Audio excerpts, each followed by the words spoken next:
Good afternoon for those of you on the East Coast, and those who are joining us out west. It's still morning, but good afternoon, and want to welcome you to today's panel discussion, which we're deeply honored to be presenting. As you saw, the title is Willie, Creating Productive Conversations About Race, which clearly is a important topic as we sit here today. I'm Scott Carmichael. I'm the CEO of Prodigy Search.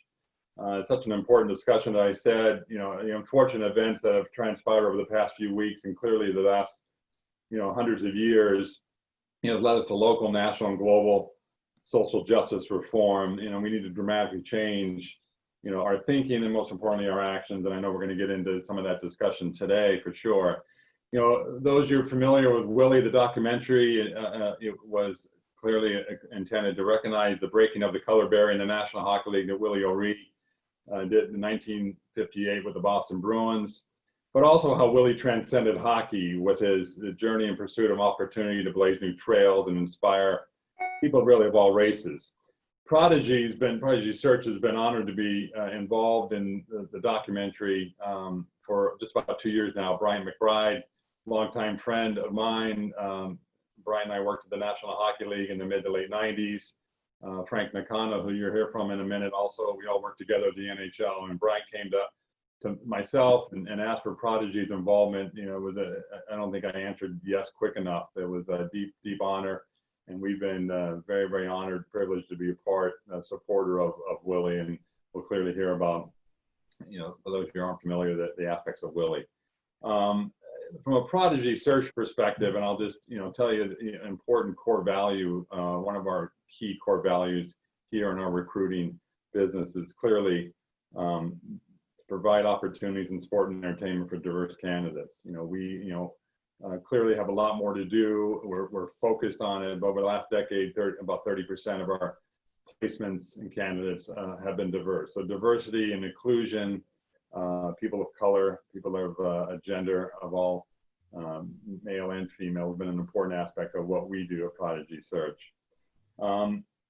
Before we get started, I want to let you know we're recording today's session, and we'll have it available on Prodigy Search's YouTube channel. There's also the bottom of your screen, which I'm sure many, if not all, you're familiar with. There's a Q&A button. We encourage you to send questions in. You won't see them on the screen, but we have people behind the scenes going through those, and we'll have Anson Carter direct those at the back end of the discussion. I want to introduce to you the privileged panel we put together today, which, again, we're extremely honored. We have Anson Carter, and many of you know Anson. He's currently the analyst for NBC Sports and MSG Networks, played in the NHL for 10 years. Wayne Simmons, current NHL player with the Boston Sabres and Buffalo Sabres, and a 12-year NHL veteran. Brian McBride, who's, again, longtime friend and producer of Willie. Dave Alred, who's the Canadian Consulate General to New England, and also a big supporter of Willie, and you'll hear from him in a minute. And Frank Nakano, again, former NHL colleague of Brian's and mine, and currently the Managing Director of Sports Entertainment of Jpmorgan Chase. So privileged to have a terrific panel. I'm going to step aside. I'm going to introduce and have Anson Carter take over and look forward to the discussion. Anson? Thanks, Scott. Appreciate it. And I want to thank you again with Prodigy Search for being involved with the documentary. As you mentioned, you guys are so influential with placing executives in the C-suite. And I really believe, like everyone else in this panel, that change happens at the top. And it's really important to have people like yourself and Prodigy Search to be in alignment with how we see the world and how we see culture. So we definitely want to thank you again on behalf of the rest of the panelists. Let's get right back into it. And I want to talk to Brian. Brian, you're the first Black executive of the National Hockey League. You were a producer of this film. What exactly did you do? And take us through the steps, because this film really came together rather quickly for you. Sure. I had the honor of being one of Gary Bettman's first hires many years ago, 91, and worked hard there to grow the game in many different ways. But one way that was of particular importance to me was, I grew up playing hockey in Sault Ste. Marie, Ontario, Canada, and never had a teammate of color, and knew who Willie O'Ree was growing up through some friends. I was able to find him. I knew he was still in California, we found Willie, and I met him, and that it literally, it was a window into what an incredible guy he is. Willie is one of the most gracious, earnest, amazing people you'll ever meet. And that's at the root of everything that we're going to talk about today, is how he navigated a really difficult situation from making it into the NHL and then all of his years afterwards. So I was at the league for 10 years, left and went out on my own and started to build companies, and that's what I continue to do. But Willie invited myself and my family to the Boston Garden for the 60th anniversary of his first game 2 years ago, a little over 2 years ago now. And, the commissioner and others were in the box, and it really struck me. Willie was 82 when that event took place. It really struck me that, he needed to be in the Hall of Fame, and for a bunch of reasons, not necessarily as a player, but we had to affect that and help him navigate that, because it's very hard to do. And so we, the commissioner can't impact that, but we started to work on it. And then we found out there was an amazing group of allies, and I'll come back to that, in New Brunswick, in his hometown, led by Brenda and David Sansom and Bill Hunt and some amazing people in Fredericton, New Brunswick, Willie's hometown, put our efforts together, and we started down that path. About a third of the way through that, I have a place in New York City. My neighbor, it's important to get to know your neighbors. My next door neighbor, Laurence Mathieu Léger, an amazing, truly amazing investigative journalist. She's just a brilliant, brilliant woman. And I told her the story. I told her Willie's story sitting on my front steps in Harlem. And she said immediately, she lit the spark, that created this. She said, we have to make this film. I'd never made a film before, always wanted to, but she said, we have to make this. And that's what really started it. Well, and a lot of times we talk about this film being a social justice film, kind of masquerading as a hockey movie. Why is that? Well, it felt it was really important to discuss Willie's journey, his full journey. To talk about his hockey career, I think would have been incomplete. He had to go through so much. He had to figure out so much, just as so many people have had to figure out so much and navigate a terrain that is, imbued with racism throughout. It's just, I'm just going to be really direct in this conversation. It has been built with intent. The system through which we all live under, that has really risen to the fore in the last few weeks, but it's been persistent for a very long time. And the only way to undo something that's built with intent is to bring intent to that effort, to do the work. And we felt that this could serve as a tool that scaled. I'm in the business of making companies scale. It could be built in a way that it could be used as a tool to teach, to begin conversations about race, because those conversations are often uncomfortable, they're often difficult. So we wanted to take subject matter, sports, and particularly to put a tool in the hands of educators, be it in a formal setting in a classroom or be it at the dinner table, to be able to openly discuss race. That was the impetus behind it. And Frank, you heard Brian talking about the system. A lot of times you hear people talking about systematic racism and they talk about banks. But with yourself and Jpmorgan Chase, you were the first big investor in this project, and you really allowed this project to get off the ground. Why was it important for yourself and Jpmorgan Chase to get involved in the Willie documentary? Yeah, so, as Bryant called me and we were talking through it, I think it struck me both. I had familiarity with both, of course, Bryant, but also having met Willie during my time at the league. So it was a pretty easy decision. It was a great story that, as I was getting a peek into the storylines that Bryant and Laurent were uncovering, that just needed to be told. It was an incredible story. I felt as a hockey fan, more embarrassed that I didn't know the full story. And even after working with Willie for those years, but the program and his approach, and he's instrumental in things that are going on today that you see in your communities, I mean, here in New York, the ice hockey in Harlem program, the street lightning in Tampa, wouldn't really have existed had it not been for Willie. So there was twofold. It was the story, unbelievable story that needed to be told, his journey, how he handled himself. He tells incredible stories of, I can't imagine going through what he went through to get to where he was. His journey to ultimately the Hall of Fame, which was an amazing to see it and be part of that night. And then certainly, I think you said it in the beginning, it's a great story that had so many different angles to it. We're in the business of, right, the intersection of culture and passion and entertainment through sport. And it checked off all the boxes, as well as being a very important topic that we're, addressing today. And I talked earlier with Scott and Prodigy Search being instrumental with getting minorities placed in the executive roles, and with yourself being an executive there at Jpmorgan Chase. Was it difficult to have people see what you saw as the value of this film, or did people jump on board right away? Yeah, not at all. I think as a firm, I know, as you alluded to, we're sometimes in the center of the storm on a lot of these issues, but I think from the top down, we have a long history of supporting initiatives, communities.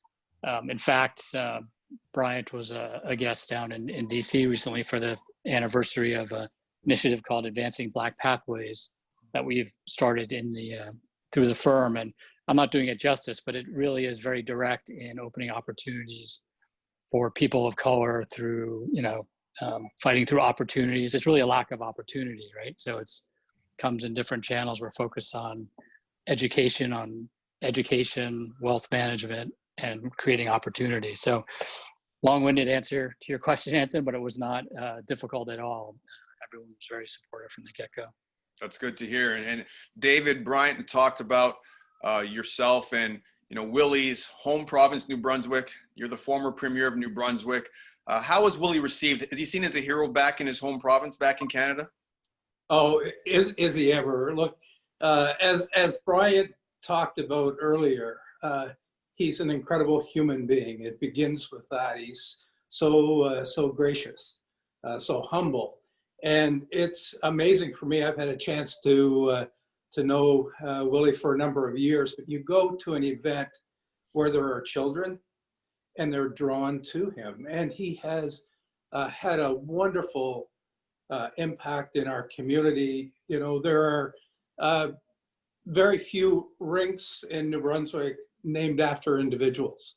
But one of the rinks in Fredericton, his hometown, is named after him because of the impact that he's had on our community, greater New Brunswick community, but right around the world. And for New Brunswickers as great followers of both hockey and baseball, which he was a terrific athlete, he's reached many of us right across our nation. And if you look at what he's been able to do with certainly his work on behalf of the NHL community, but really, really importantly, connecting people to each other, I think has been tremendous over the last number of years. Some of Willie's best friends in the documentary were white, and we talk about allyship being so important to getting anything accomplished today. As Black people, we can't do anything on our own. We need to have other races get involved in the conversation, and you're a tremendous ally to this project and this documentary. You connected Bryant and the team to the Prime Minister of Canada, Justin Trudeau. What made you stick your neck on the line? Because we all understand relationships are so important, to reach out to the Prime Minister of Canada and say, hey, we'd like to get you involved in this documentary. Well, look, if we think about what this documentary is all about, and as Canadians, we like to think of ourselves as an open, inclusive nation that values diversity, that values different cultures. Unfortunately, since the beginnings of our history, we failed at that in so many ways, and the Prime Minister has worked very hard to help Canadians recognize that systemic racism still exists in Canada today, and that Black Canadians, Indigenous peoples, people of religious minorities, the LGBTQ community and others still deal with issues every day. And so the ability to use a tool like Willie as the documentary and the curriculum, again, to begin at the earliest stages with children especially, to really change how people think and how our society thinks. It was a great opportunity, and the Prime Minister, they were terrific, and they were so welcoming, and he was so honored to be able to welcome Willie as well through that time. That's amazing. And Wayne, you're a current player. You're still in the league. Like Scott had mentioned in the intro, 12-year NHL vet. Your All-Star Game MVP 2017. These are some of the things that I never thought would be possible when I played the game in the league. So I've seen how the game has changed over the course of time. I'm curious to hear what your take was on the first time you saw Willie documentary. I thought it was great, actually. When I was younger growing up, I think the first thing my parents did once I realized I wanted to play hockey was, they told me I had to study Willie O'Ree. So that's what I did. I studied Willie O'Ree, and I got to know, about his life and what he went through. And watching that documentary, it was unbelievable to see the things that he went through. I think the fact that he has relationships that have spanned over 70 years with individuals, I think that shows you just how great of a human being he actually is.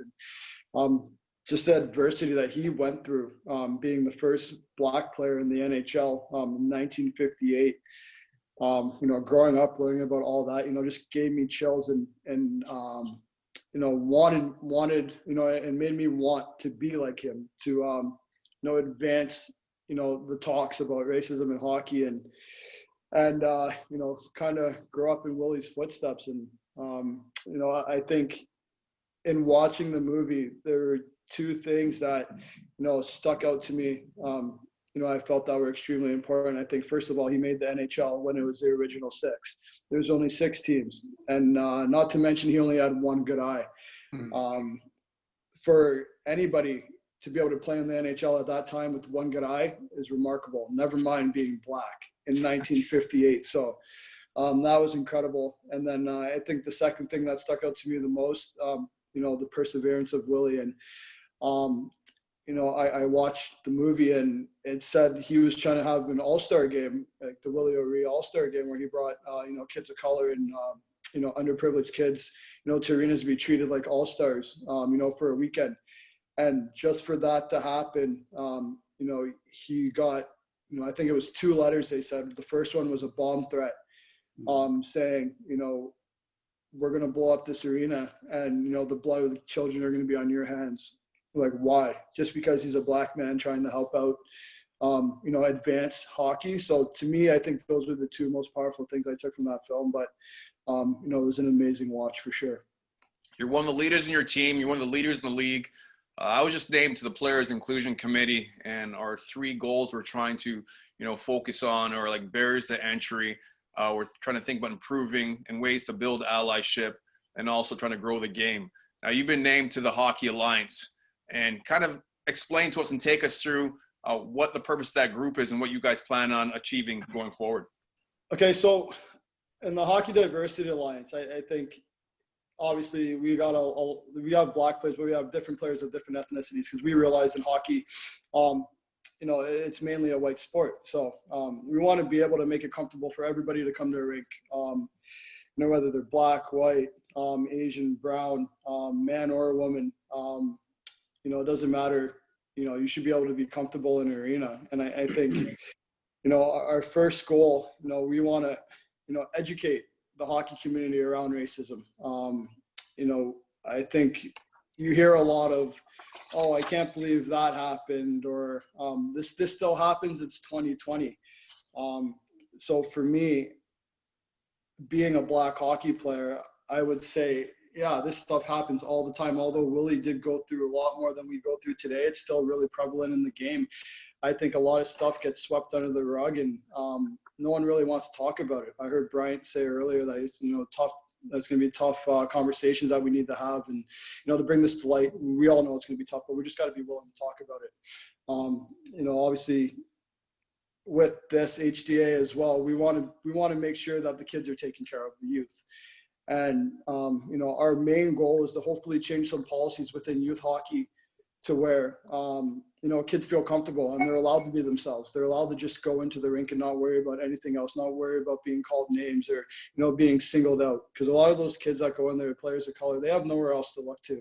They don't have, you know, players that look like them. You know, they go home at night, you know, and sometimes the only people they have to talk to is their parents. So we feel that it's extremely important that, you know, we share our experiences with the youth so that they know that they're not the only ones who have gone through this, and that, you know, we're right there beside them and we're helping them, we're coaching them, and we're trying to change things for the better of the game so that, you know, obviously we don't want these things to happen. We realize it's not going to be overnight, but, you know, slowly we can chip away and chip away and chip away at this and, you know, make hockey a game that truly is for everybody. I agree with you. I mean, these conversations aren't going to be easy. I always try to compare it to running a marathon. You know, you train for a marathon. I know Bryant runs a lot of marathons, or he used to, at least in his younger days. But when you're training for a marathon, it's not easy. The first time you try to run 5 or 10 miles, your body's sore, you're achy, you're tired, you need to get that rub down afterwards. But the more you do it, the easier it becomes. And I feel like having these conversations with people are going to be tough and painful at first when you rip the scab off. But over time, as we become more comfortable having these conversations, they'll become easier and easier. But Bryant, I want to talk, you touched on something a little bit earlier with Laurence. A big theme in this movie is diversity and inclusion. And Laurence, brilliant filmmaker, or investigative reporter. Take me through and take the audience here through why you chose Laurence to direct this film, and also what kind of impact she had on the direction of the film. Yeah, it wasn't so much as I chose Laurence as she chose us. You know, she's been a big part of my journey. You know, I grew up in Canada, moved to the States to go to college, and so it's been an incredible journey the last 2-3 years, and just kind of understanding all of the issues that are out there. And she's really attuned to those issues, and she's really nuanced and really smart about how she presents them. You know, Wayne said earlier, mentioned the 70-year relationships that Willie has, and he has it with you know, a really wonderful man named Junior Doherty, who's in the film and is really one of Willie's dearest, if not his best friend. And you know, white allyship is in vogue right now, right? Okay, and you know, but Junior was a white ally in the 1940s. I mean, think about that. And he went through an incredible amount as he stuck by the side of his friend and just refused to bend to anyone else's thoughts. So Laurence highlighting that I thought was brilliant. The role of David and Brenda Sansom, brilliant, and they're brilliant people. I mean, they're just inspirational, wonderful people that I just can't say enough about what they did behind the scenes. Moreover, the role of young people in the film, you know, taking Willie's experience and juxtaposing it to you know, Sidney Kinder and Kelsey Colzer and you know, the LeBlanc brothers, and hearing that they too in 2018, 2019 are still being called names on the ice, right? This hasn't ended. And then to take that and bring it all the way back to Willie's family history, when we went to South Carolina to those archives, and she dug in and found, you know, Willie's path that he didn't know and his family didn't know. So, you know, all of those, weaving all of those threads together is just masterful. And she did it in such a nuanced, smart way that leads to conversations, that facilitates these hard conversations. You know, we're in the anger phase right now. Okay, everyone's in the anger. Everyone can't believe what they saw with their own eyes, right? And so that's going to continue for a while, and it's right to be angry. And what it means, though, is that it's got to lead somewhere. And what it leads to is work, right? This is hard work. It's in the cracks and crevices of every part of our society. Racism is. So removing it is diligent, hard work. And if we made a small contribution to that, then we were hopefully successful. And I want to add to that too with Laurence, because I know her as, very well as, traveling with the film with you guys as the moderator, is it was totally unscripted. It's easy to direct a project when you have a script in front of you. But the fact that she was able to take all this information, weave it all together, like you said, I mean, that's a very tough thing to do, because even in Hollywood, you could give the 10 different directors exactly the same script and you'll have 10 different pictures that'll come out of that. So what she was able to do there really highlights how brilliant Laurence was the filmmaker. On the call that we had a few days ago, you talked a little bit about positive deviance. You want to dive into that a little bit? Yeah, sure. I mean, this goes right to the work that is ahead of all of us. Everyone on this panel, everyone watching this panel, everyone in society, right? If we're going to really take this seriously and we're going to move forward in a constructive way. Really smart article in a journal recently created by, written by a smart doctoral, just newly minted doctoral student. She wrote about something called positive deviance, meaning in a positive way to deviate from the norm. You're in a setting, like Wayne suggested, you're in a setting where someone's in the stands or in a locker room or at a game in the heat of the moment, and somebody says something that's just really not, it's something that's inappropriate, right? And it's just not right. Often people will stand there and look and not say anything because they don't want to add to it. Well, you can deviate from that norm positively. You can say and be equipped and have the tools to say, you know what, not acceptable here. Take your opinions elsewhere. First, they're wrong and it's not appropriate. And so that's in a workplace setting, that's in a play setting, anywhere for people to speak up. And I think that's one of the threads that's running through all the protests right now. Everything that's happening in the world is silence means you're complicit, right?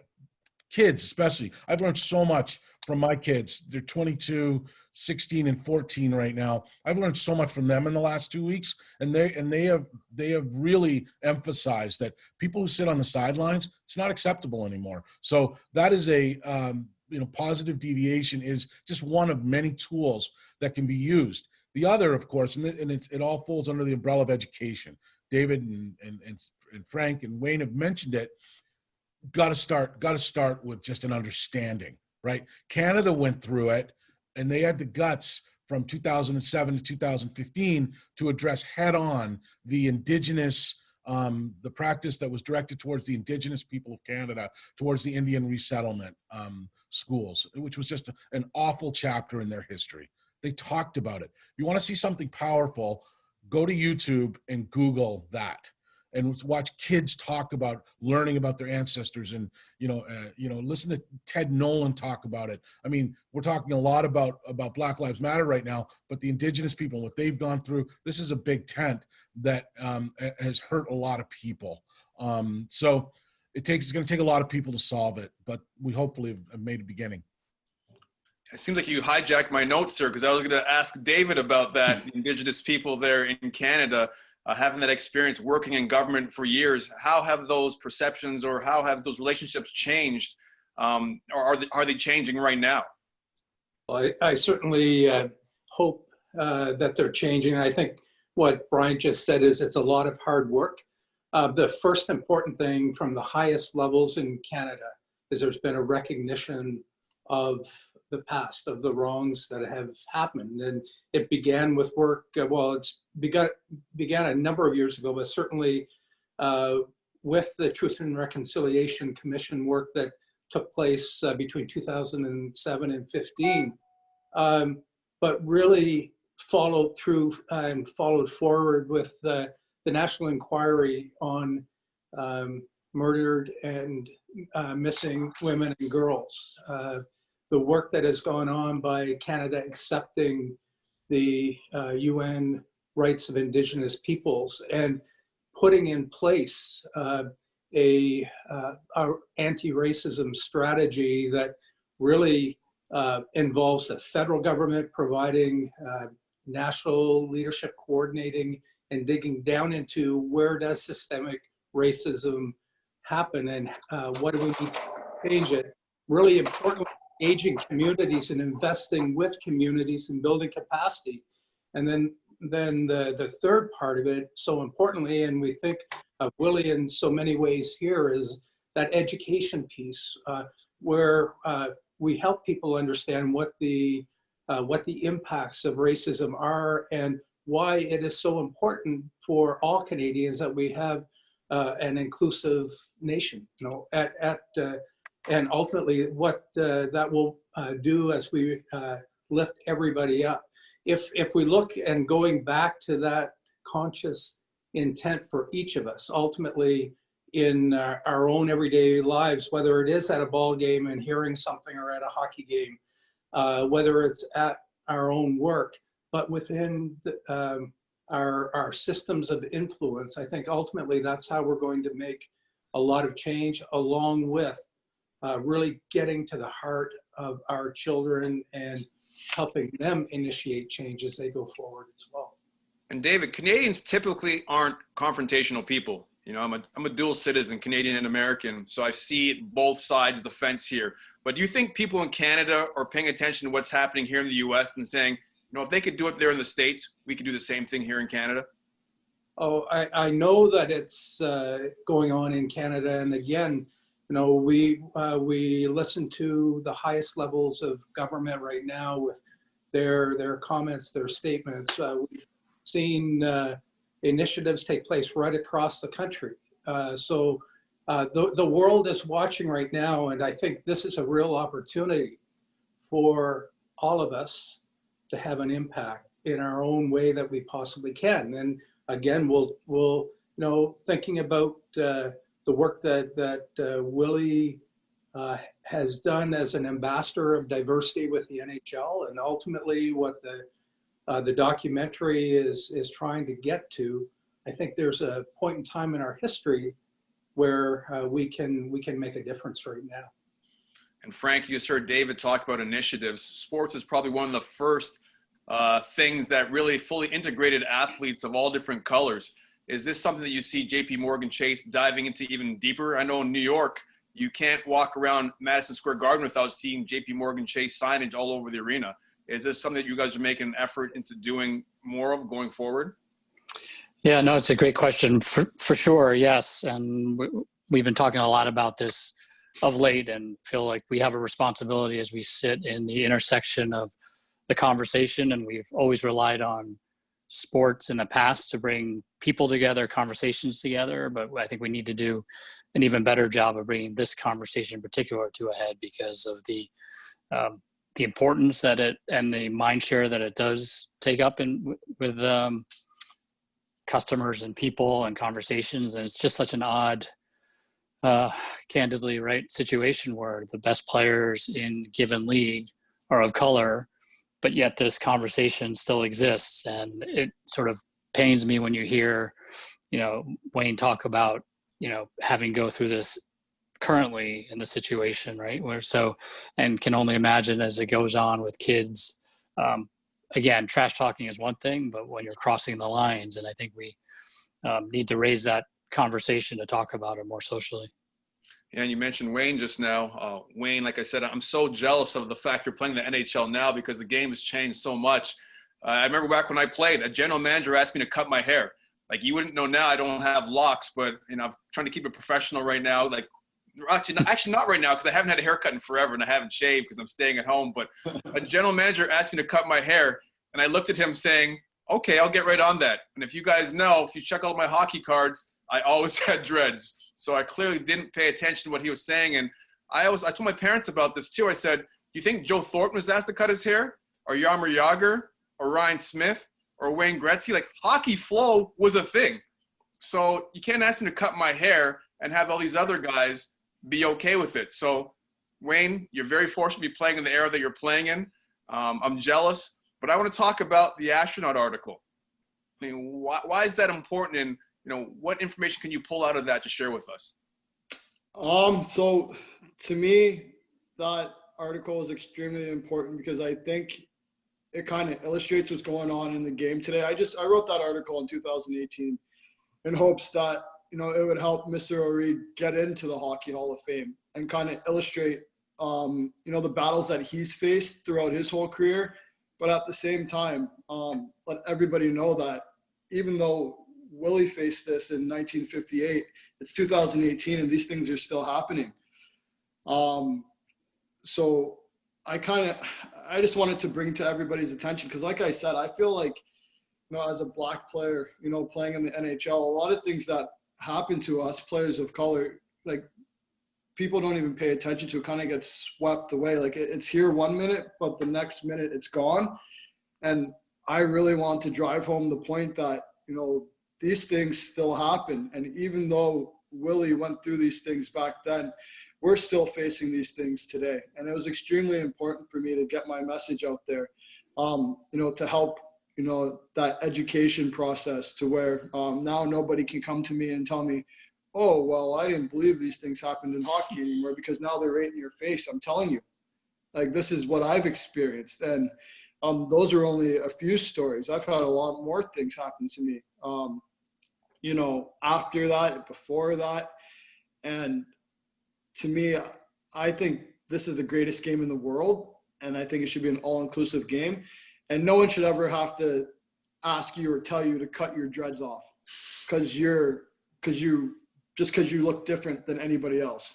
There's no reason in the world why, we should be held to a different standard, than the white hockey player. This to me is extremely important. And to make this game more comfortable and all-inclusive for the kids coming behind us, I just, I thought it was an important message, to get out there. And as a powerful statement you were to make, like, hockey players don't typically step out and say things like you said. Did you receive any pushback from anybody when you put that article out there? To be honest, I don't pay attention to that. My mom taught me well when I was a young kid. She said, just don't pay attention to all the haters, do what you're going to do.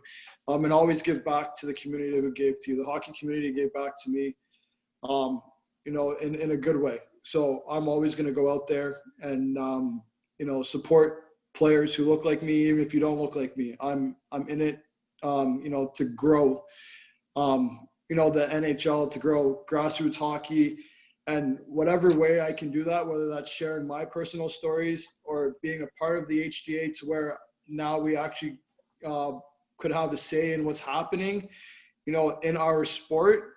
I'm going to do whatever it takes to, to illustrate that point and get it out there and to make it better. Well, you just mentioned something that I think is very important when you said your mom taught you well, and it really starts at home. When I was growing up and I played minor hockey, when I had other kids call me the N-word and racial slurs, it didn't really faze me at all.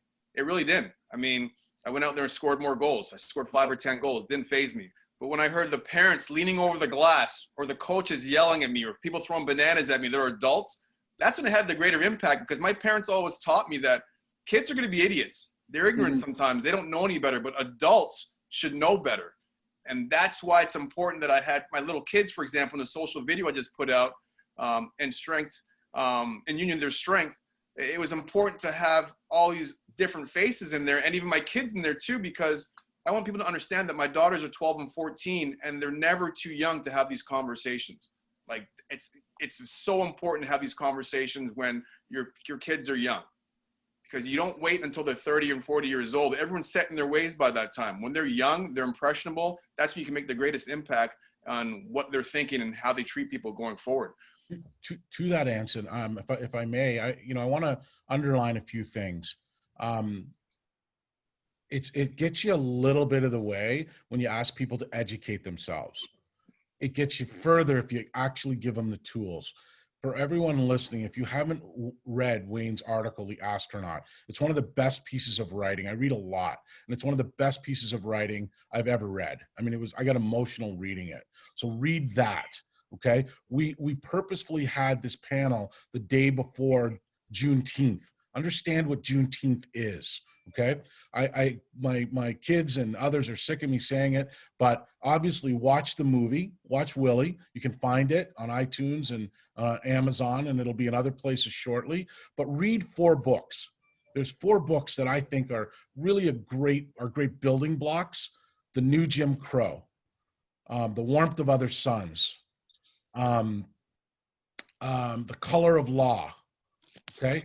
And really importantly, Brian Stevenson's Just Mercy.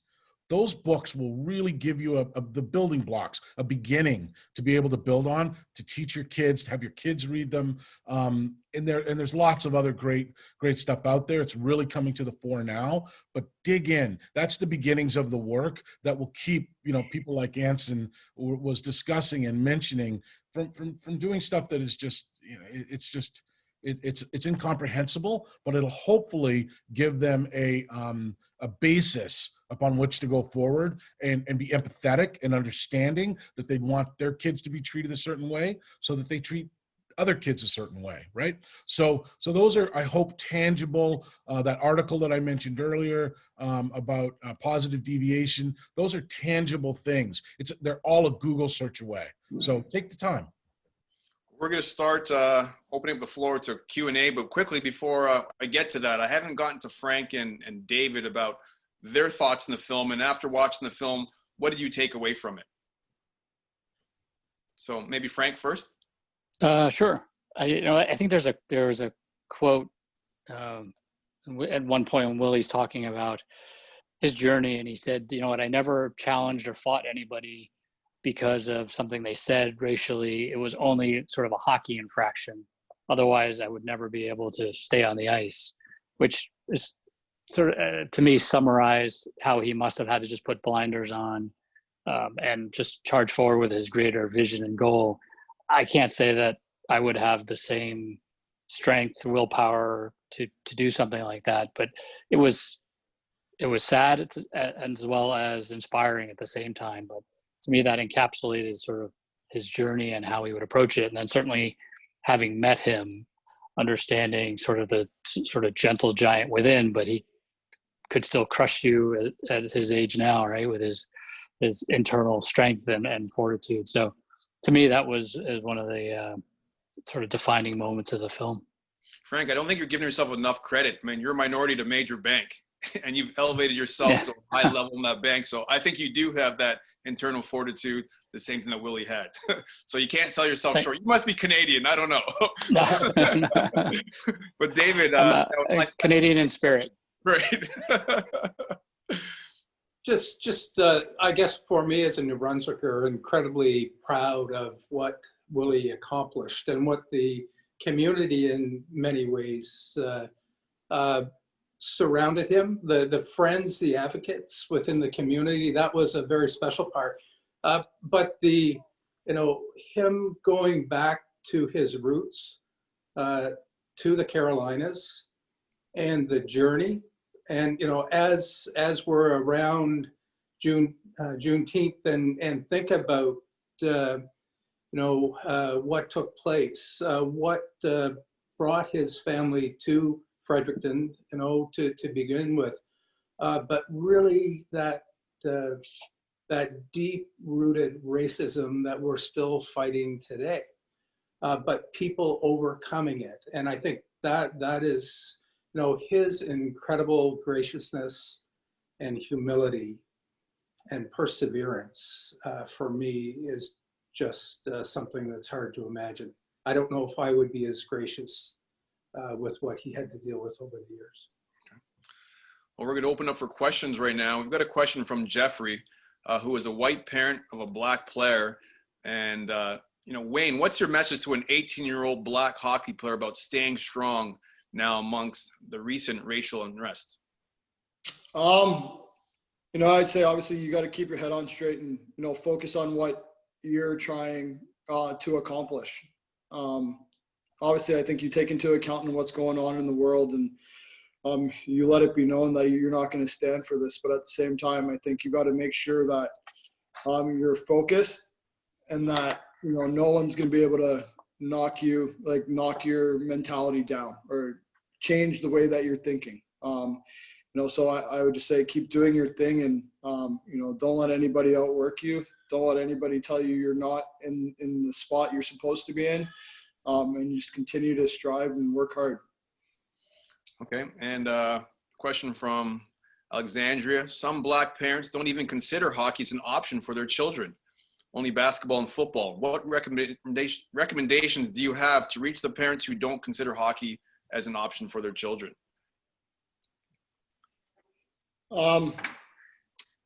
I would say allow your child to just experience the game. Obviously, my dad wanted me to play baseball when I was younger. But, he also took me skating at the same time. So once I picked up a hockey stick and, I experienced it, it was just something that, I never wanted to put down. I just the love for the game grew so immense. And I think that by diversifying our game and allowing or getting hockey sticks in the hands of children that would never otherwise, have the opportunity, I think that it'll do wonders for the sport. And,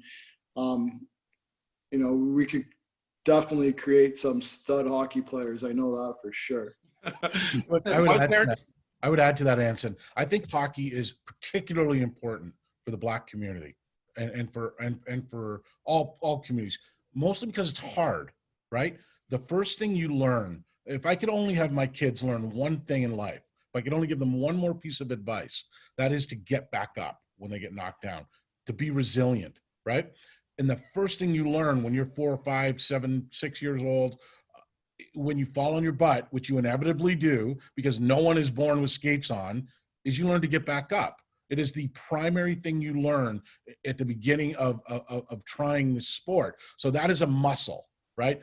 Hockey's hard. And I'm in the rink every Saturday morning, for the last 18 years coaching my kids, and I still am. And watching that progression and that muscle of I can figure this out, and then developing that over a period of time, it is transferable. It's really important. It's transferable to other things, to math, to science, to whatever other difficulty they're going to face, which there will be many, right?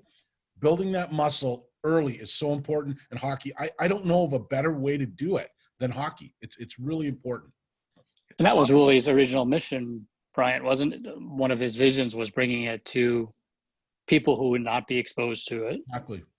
And like he says all the time, he thought of himself more of it as a poor player growing up, not as a Black poor player growing up. He was fortunate to have some access to the game. So I think Wayne and Anson and Bryant, as the league starts to develop their diversity programming, it's something that we should continue this conversation and figure out how we, wrangle the resources of everyone that's on this call, that's tuning into this to help develop those community platforms. Well, Frank, how important is the visibility of Willie and his story in the movie to help drive that change? Yeah, I think very important, right? I mean, I think that the fact that he did it certainly helps. The passion with which he talks about it, and the pure joy when you see him talk, out with kids and teaching the game and introducing the game.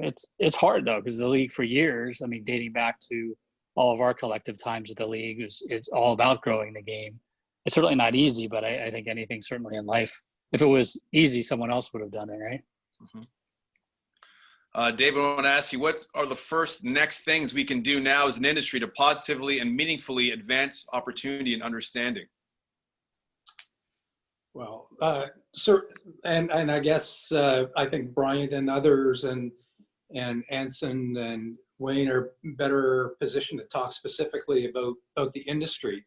But I think from a government perspective, I think leadership needs to happen from the very highest levels, and there needs to be intention in decisions that are taken. So helping ensure that communities have the resources to build capacity is a hugely important part of what is taking place.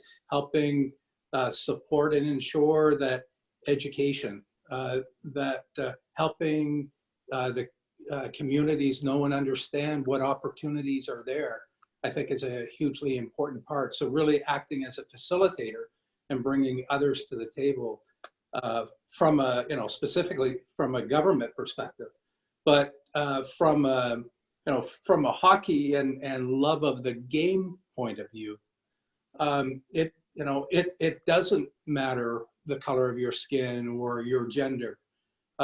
What matters whether or not you want to experience the game, and so how do we provide those opportunities on a go forward? And one of the things for me that's been pretty amazing is to watch people in the game who have succeeded give back to help spread the game. And we look at what's going on around the world right now. You know, access to hockey in places that we never would have thought would have had those opportunities, which is pretty cool. And that's because people in the game who have succeeded in many ways are contributing back. And I think that's really important. Yeah, and to add on what the guys were saying before with hockey, it teaches you how to learn how to lose also. Like Bryant was talking about getting up and falling down. Well, there's a lot of lessons you can learn from losing, not just winning, and how you deal with teammates while you lose, how you put your head down and you grind because you want to win after that. And that's one of the biggest things I took away from the game of hockey, was learning how to lose and being a better teammate. Those are important values that you learn from sports that you could take with any other industry, whether it's government or banking or technology or what have you, consulting. But we have another question right here from Brian. He's a coach. He coaches a diverse group of players who've experienced a lot of challenges from other teams and coaches. What do you guys think that could be done to make sure this stuff doesn't happen? I'll give you my point of view with Hockey Canada and USA Hockey. We have to come down hard. I'm all about zero tolerance. If anything's being said with a child in particular, a minor, well, maybe you suspend that kid for the full season, but you give an opportunity to come back the following year, because everyone makes mistakes, but you want to have severe enough penalty to understand, for these kids to understand that this isn't acceptable. And as for parents, I'm all for lifetime bans. You know, no ifs, ands, or buts about it. And if a parent of a child says something or a coach says something and their child plays in that team or that league, that kid's gone too.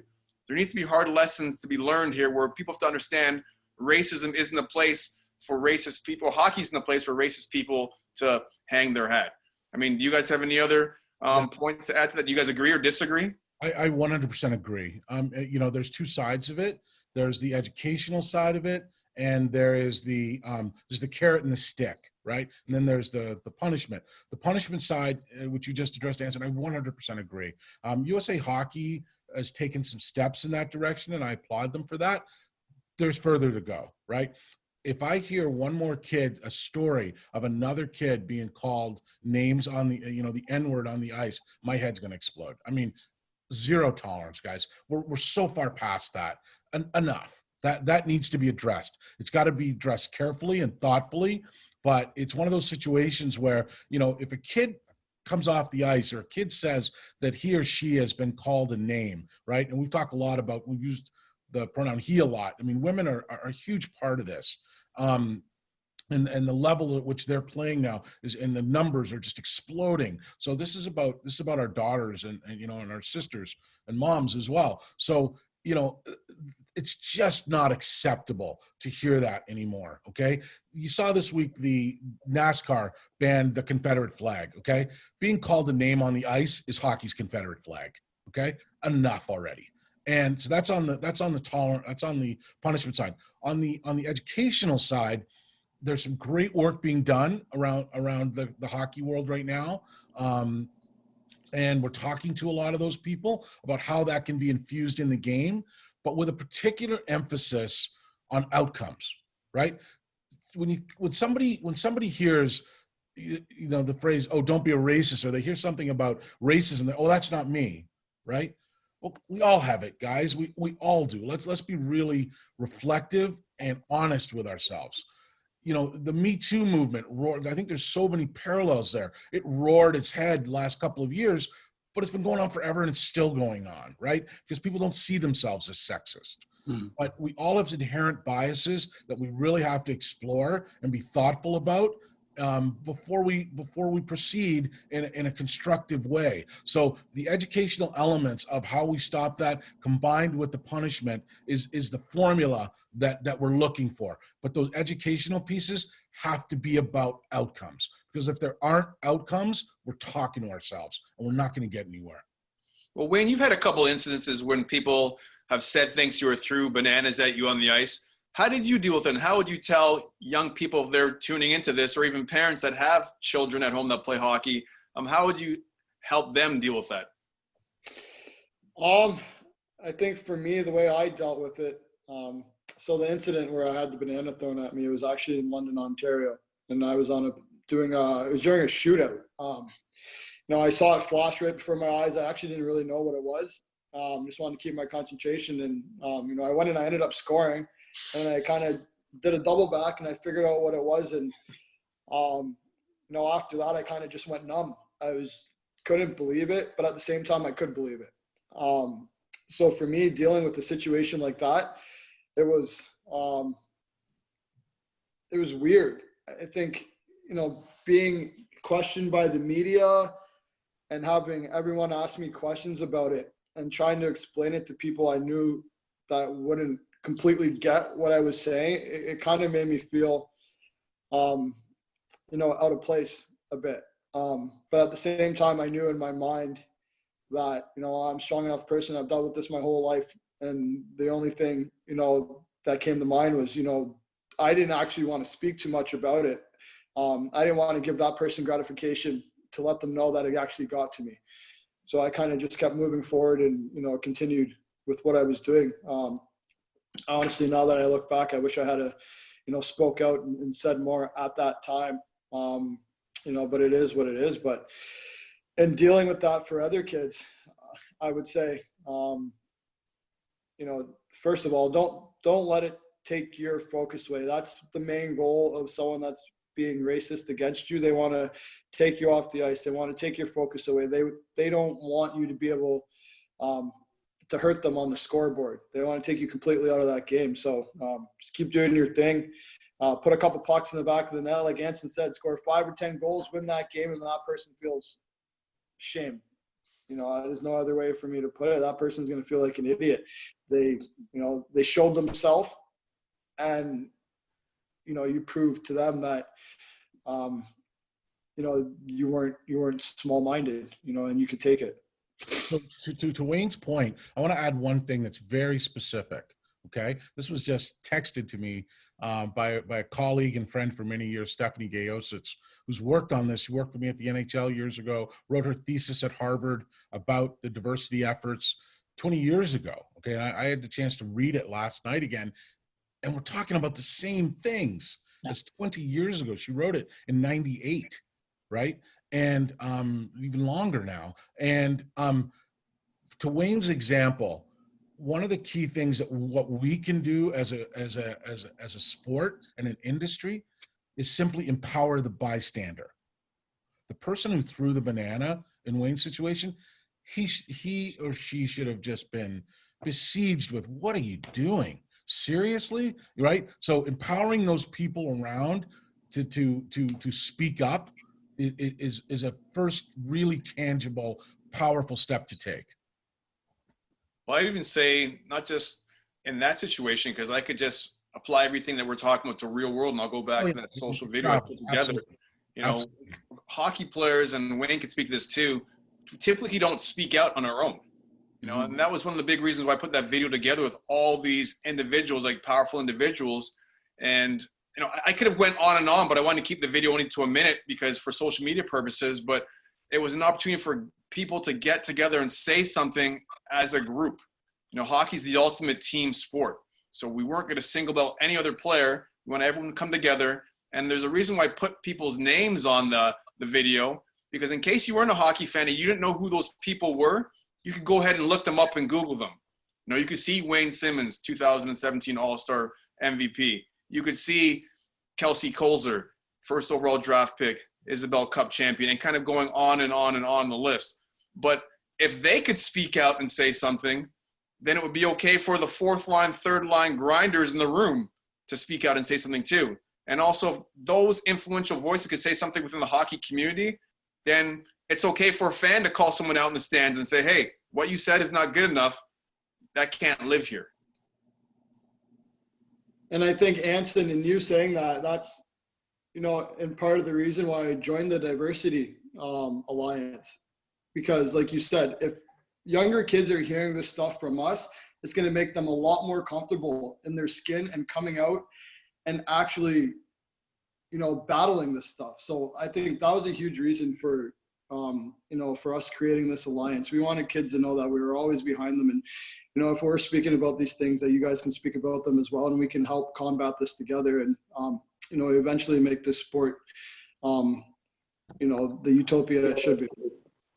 Well, this is a great conversation, gentlemen. I want to thank everyone for participating. I want to thank everyone for tuning in. These conversations are never enough. You have to continue to do more. And I love surrounding myself with people that's smarter than me. And with David and Scott and Frank and Wayne and Brian, this is what life is all about for me in particular, because I never want to walk in and be the smartest person in the room. And I definitely didn't feel that way today. So I want to thank you guys for joining us. You're welcome. Anson, if I may, if I can just add one more thing. One of the big takeaways that we want from Willie is it's shown and reflected on this screen. This film doesn't get made without Frank Nakano. It doesn't get made without Dave Allward. It doesn't get made without Scott Carmichael and Prodigy. It doesn't get made without Ted Leonsis and Sheila Johnson and Earl Stafford, the ownership group of the Caps, without Rosella Terzi, who was our editor, and Ebian Bihi. There's so many people that formed a coalition, right? With allies and this is before, Black Lives Matter was trending on Twitter. Okay. And the same coalitions can be built, right? Find your own coalition, find your own purpose, and build a group of people who care deeply and are committed to making a change. Well, and lastly too, Brian, where can you find Willie? And also just quickly too, before we wrap, just talk about the educational component that you have in mind with the film. Sure. Willie right now can be found on iTunes. It can be found on in the Amazon store, in the Amazon Prime store. We got some big announcements coming out next week where it'll be on a major streaming service. So that's going to happen. It's going to be on NHL Network as well. And then we've been fortunate enough to be chosen for a project an initiative called the American Film Showcase, which is sponsored by the U.S. State Department. And so the film is going to travel to 50, 60, 70 countries. We hope to do that in conjunction with Dave and his colleagues in the Canadian government. That's all coming together right now. And we've also been fortunate enough, when we debuted the film at the Hot Docs Film Festival in Toronto, Ontario, the biggest documentary film festival in the world, a year ago, they chose us as one of the very few films that they wrote a curriculum around, a free curriculum that is brilliantly done. We're in the midst of, they've given us permission to use that broadly. And so in conjunction with all of the people that are in this coalition, and I was remiss in not mentioning the NHL, Kim Davis and Gary Bettman were instrumental in making this film. And in conjunction with them going forward, we're going to digitize that curriculum and make it available for free. We will be on a streaming service for free, and we're working with 12,000 schools now, so that over the next 3 years, the curriculum will be available to educators. The film will be available for kids on any device for free, that they'll be able to see it. And we're excited to see it scale that way, and we're excited to follow it with more stories of important people wherein we seize the narrative. That's next, right? We've put this out there, but next is to seize the narrative and tell our stories. If we are not completely and utterly knowledgeable in our history and changing the tropes and the stereotypes that we've let people define us by, we're wrong. So now it's time to take that next step. That's awesome. I mean, you clearly don't have to go pro in hockey like Wayne and myself did. You could be a pro in the business world like yourself, Brian, and Frank, and David. And the ultimate pro here is Scott. I'm going to turn it over to you. Thank you again, Scott, with Prodigy Search. And I want to thank Frank as well from Jpmorgan Chase. I want to thank David Allward, giving his kind words and his insight from a governmental standpoint, and Wayne being a current player. It's always a unique way of looking at things, current player through the lens of, former player. So I want to thank everyone again. So Scott, turn it over to you. Anson, thank you so much. And again, it's, as I said at the outset, it's an absolute honor to have had the privilege to present this dialogue in this panel today. There's a lot to do and a lot much more to act on, but I can't thank you, Anson, enough. Wayne, Bryant, Dave, Frank, again, it was a deep honor. Prodigy's been deeply, privileged to be a part of the film, Willie. As Brian said, I encourage you all to tell everybody where to find it. And just as a reminder, the session was recorded today, so it'll be on Prodigy Search's YouTube channel very shortly. Again, I thank each of you. I thank each of the attendees, and I hope we can continue to make a difference out in today's world. Thanks, everybody. Thanks, everyone. Pleasure. Thanks for having us. All the best.